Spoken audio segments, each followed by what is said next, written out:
Sebagai penjaga keadilan, para hakim yang mulia diberi tugas suci untuk memastikan bahwa tidak ada suara yang tenggelam dalam kebisingan kekuasaan. Anti-SLAPP mengingatkan kita akan hal itu. Saya kira apa yang kita bicarakan siang hari ini di gedung yang megah dan berwibawa ini adalah semangat kita menjaga ruang demokrasi, hak berbicara untuk menebus dosa ekologis bersama di Republik yang kita cintai. Ibu Nani yang mulia, selamat untuk bukunya. Terima kasih. Buku ini sangat baik untuk, terutama bagi para penegak hukum yang akan menegakkan anti-SLAPP ini untuk dipahami. Oleh karena itulah, apa yang menjadi saran Ibu Nani dalam disertasinya ini, ternyata ini Mahkamah Agung ini sudah menyambut saran itu. Ternyata kita membuat perma, rancangan perma cukup lama, diketuai oleh Pak Takdir. Mungkin perma yang paling lama kita bikin rancangan perma, ya perma ini.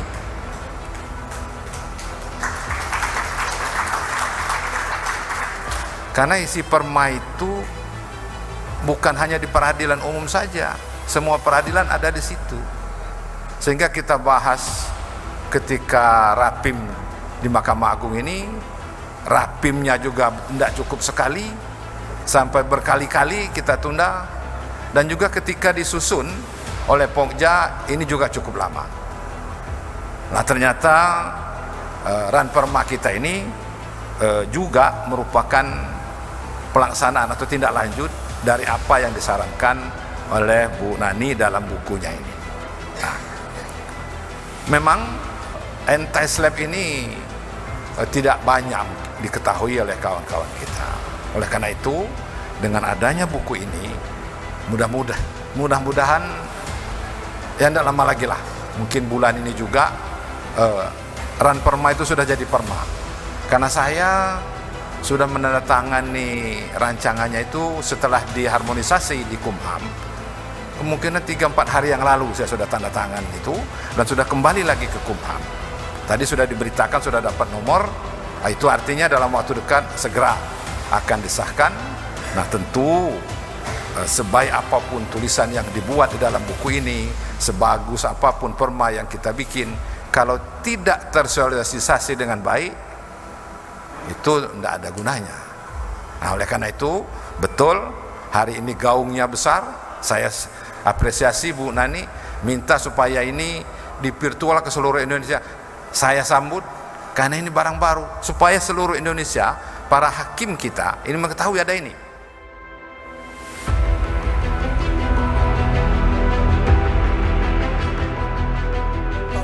Atas lingkungan hidup yang baik dan sehat adalah merupakan hak asasi manusia. Hal itu tertuang di dalam pasal 28H Undang-Undang Dasar 1945, juga ada di dalam Undang-Undang HAM di pasal 9 ayat 3, dan juga secara khusus diatur di dalam Undang-Undang 32 tahun 2009 tentang perlindungan dan pengelolaan lingkungan hidup, yang mengatur secara khusus di pasal 65 ayat 2 tersebut bahwa hak untuk memperoleh lingkungan hidup yang baik dan sehat itu adalah merupakan hak asasi manusia. Di dalam konstitusi kita, partisipasi masyarakat juga dijamin di dalam pasal 28C ayat 2, pasal 28H, pasal 28G ayat 1, yang pada intinya bahwa negara menjamin hak-hak pribadi dan beserta seluruh keluarga dan harta bendanya, dan juga menjamin hak untuk kebebasan berekspresi dan juga menyampaikan pendapat, dan juga hak untuk mencari, menerima, menyimpan informasi tanpa suatu penghalangan apapun. Setiap orang yang memperjuangkan hak atas lingkungan hidup yang baik dan sehat tidak dapat dituntut pidana dan tidak dapat digugat secara perdata. Pasal itu saja yang mengatur tentang perlindungan hak-hak untuk berpartisipasi atau partisipasi masyarakat di dalam Undang-Undang Lingkungan Hidup. SKKMA nomor 36 tahun 2013 kemudian mengatur bahwa pasal 66 itu adalah anti-SLAPP, anti-strategic lawsuit against public participation. Itu ditekankan di dalam SKKMA nomor 36 tahun 2013.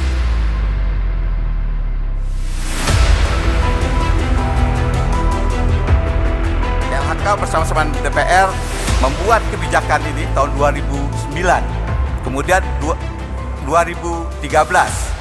Ya. Tadi saya sudah mendengarkan dari Yang Mulia Prof. Takdir bahwa sudah disampaikan draftnya Yang Mulia ya ke Kumham berkaitan pedoman penanganan tindak perkara lingkungan hidup. Di dalamnya adalah memuat tentang anti-SLAPP.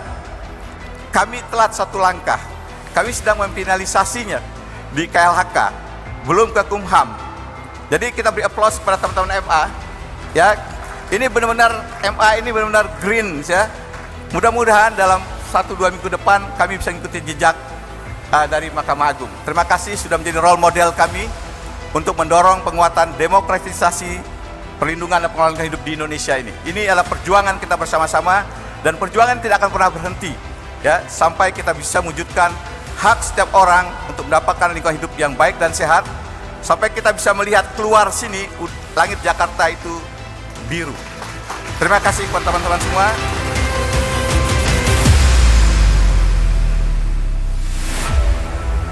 Buku ini akan memberikan warna tersendiri karena Ibu Nani tidak hanya sebagai penegak hukum, tetapi juga sebagai seorang ibu, seorang istri. Dan menurut saya secara tidak langsung beliau secara implisif telah mendeklarasikan dirinya sebagai penggiat lingkungan juga.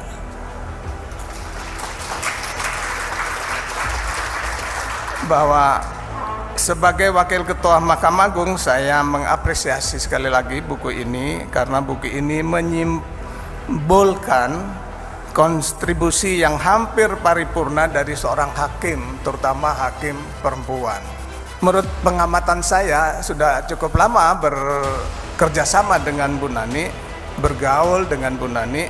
Ibu Nani selalu berusaha untuk menghasilkan karya yang terbaik dalam tugas-tugas yudisialnya maupun dalam tugas-tugas yang diamanatkan oleh Mahkamah Agung kepada Ibu Nani.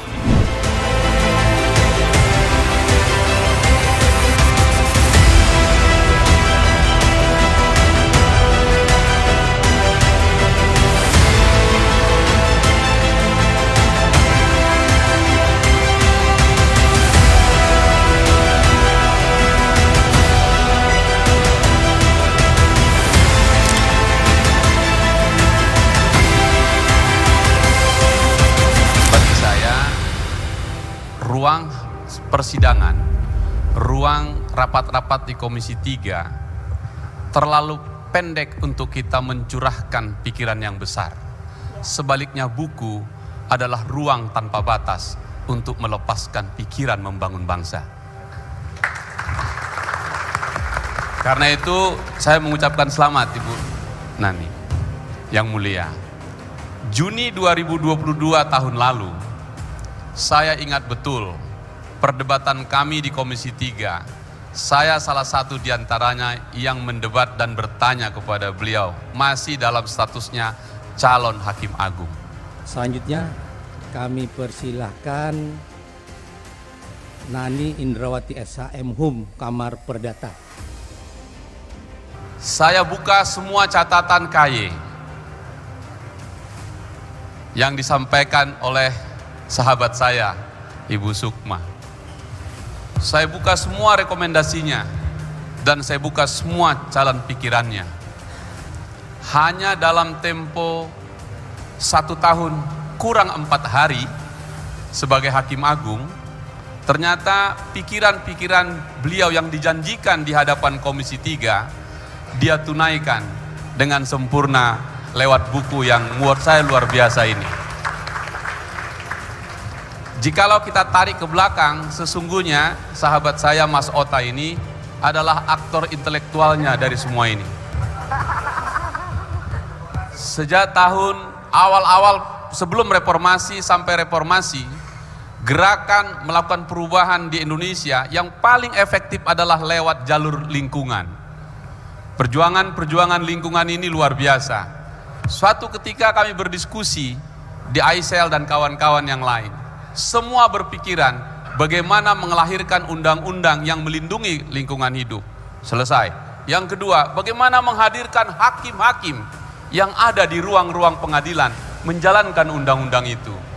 Tak terasa 22 tahun reformasi berjalan, ternyata pikiran teman-teman di gerakan perubahan lingkungan berhasil melahirkan hakim-hakim hebat sekelas misalnya Yang Mulia Ibu Nani yang membangun dari bawah sampai ke atas. Terima kasih untuk semuanya.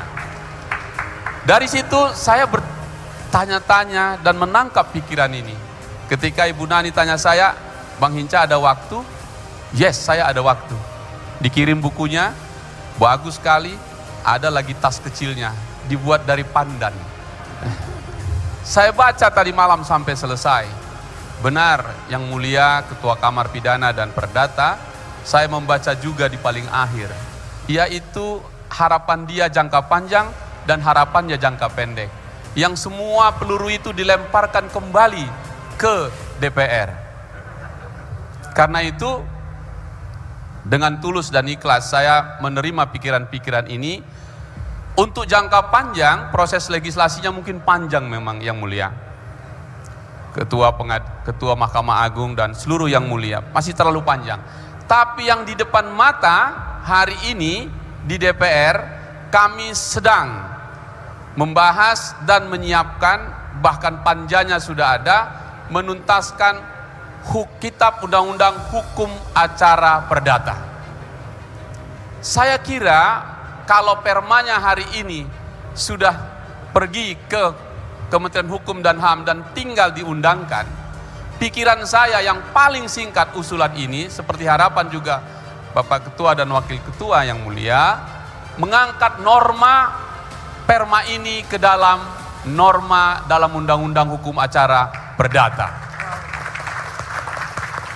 Saya kira itu, ada 9 praksi di Komisi 3, izinkan saya mewakili sahabat-sahabat saya untuk meresonansikan vibrasi ini, kalau tak ingin menyebut mengintimidasi kawan-kawan di sana untuk menerima pikiran hebat ini.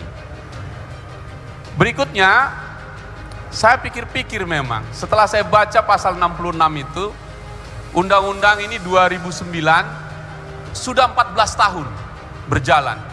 Saya kira saatnya untuk dikuliti lagi, dipelajari lagi, diambil lagi manfaatnya, prakteknya, sehingga keluarlah pikiran tentang anti-SLAPP ini, atau pembungkaman suara untuk memperebutkan atau menerima atau mengambil hak atas lingkungan hidup yang sehat itu. Saya ingin menambahi kata di situ, umumnya konstitusi dan undang-undang pakai stelsel hukum positif, pasal-pasalnya tentang hak, tentang ini. Kayaknya sesekali Mas Sota, Bung Rikat Bagun dari Kompas, kita ingin mengangkat temanya dibalik. Jadi bukan sekedar hak untuk memperjuangkan atau mendapatkan lingkungan yang sehat, tapi juga sekaligus para pejuang ini adalah untuk menggerakkan menebus dosa ekologis negeri ini yang telah rusak lingkungan kita. Kita balik dia. Jadi para pejuang itu bukan untuk mendapatkan hak saja, Mas Sota, tapi mengingatkan kita untuk menebus dosa ekologis kita bersama. Ini yang terjadi. Jadi kalau dosa ekologis yang diperjuangkan, saya kira mau eksepsi, mau penolakan, langsunglah hati nurani kita akan mengatakan, kau jangan marah-marah. Yang mau kita lakukan, mereka lakukan adalah menebus dosa ekologis itu. Mungkin Bang Ota harus mengubah lagi nih konsep kita. Jadi jangan lagi stelsel positif sekarang, sudah stelsel negatif, karena sudah lengkap hakimnya, sudah lengkap KLHK-nya, sudah lengkap kita semua, tinggal menjalankan saja. Nah, kegalauan Yang Mulia Ketua Kamar Pidana telah kita sambut bersama, bahwa KUHP baru kita yang disebut KUHP Merah Putih akhirnya telah disahkan dan telah diundangkan sejak Januari 2023 dan memberi kesempatan kepada aparat penegak hukum untuk mempersiapkan dirinya, karena KUHP itu akan berlaku 3 tahun kemudian, 2026. Yang Mulia, di pasal 630 KUHP kita yang baru telah dicabut nyawanya undang-undang yang tersebar di beberapa undang-undang yang mengkebiri atau yang mengkebiri suara. Jadi undang-undang ITE juga ada beberapa pasal yang sudah dicabut, sehingga menurut saya terima kasih untuk pujiannya yang mulia tadi, bahwa parlemen tetap akan green parlemen untuk melahirkan pikiran-pikiran yang hijau, menghasilkan pikiran-pikiran kita semua. Tetapi jikalau dimintakan undang-undangnya, itu kewajibannya DPR. Maka legislasi, badan legislasi, kebetulan saya juga di badan legislasi, harus terus memperjuangkan ini, pikiran Ibu yang mulia Ibu Nani untuk bikin undang-undang khusus anti-SLAPP itu. Terakhir, ini biar jangan 10 menitnya jangan dikasih tahu ini. Saya ingin menyampaikan quote-quote yang bagus, karena tadi saya lihat presentasinya Ibu yang mulia juga sangat bagus, penghormatan saya kepada institusi Mahkamah Agung dan juga para hakim. Kaitannya dengan kebebasan kita bersuara, kebebasan panggung demokrasi kita. Kira-kira begini, setiap suara yang diredam adalah sepotong puzzle kebenaran yang hilang. Anti-SLAPP atau anti-SLAPP memastikan puzzle tersebut menjadi utuh kembali. Itu yang pertama. Yang mulia Ketua Mahkamah Agung, para hakim-hakim agung yang mulia seluruhnya. Ketika penindasan menjadi seni, anti-SLAPP menjadi kuas yang menulis kembali narasi keadilan. Tiada yang lebih berbahaya daripada kebenaran yang terkekang. Dengan anti-SLAPP, kebenaran diberi sayap untuk terbang. Sebagai hakim, tugas yang mulia bukan hanya menginterpretasi hukum, tetapi juga memastikan bahwa suara-suara tidak diredam dalam kegelapan ketidakadilan. Anti-SLAPP adalah alat kita untuk itu. Sebagai penjaga keadilan, para hakim yang mulia diberi tugas suci untuk memastikan bahwa tidak ada suara yang tenggelam dalam kebisingan kekuasaan. Anti-SLAPP mengingatkan kita akan hal itu. Saya kira apa yang kita bicarakan siang hari ini di gedung yang megah dan berwibawa ini adalah semangat kita menjaga ruang demokrasi, hak berbicara untuk menebus dosa ekologis bersama di Republik yang kita cintai. Ibu Nani yang mulia, selamat untuk bukunya. Terima kasih.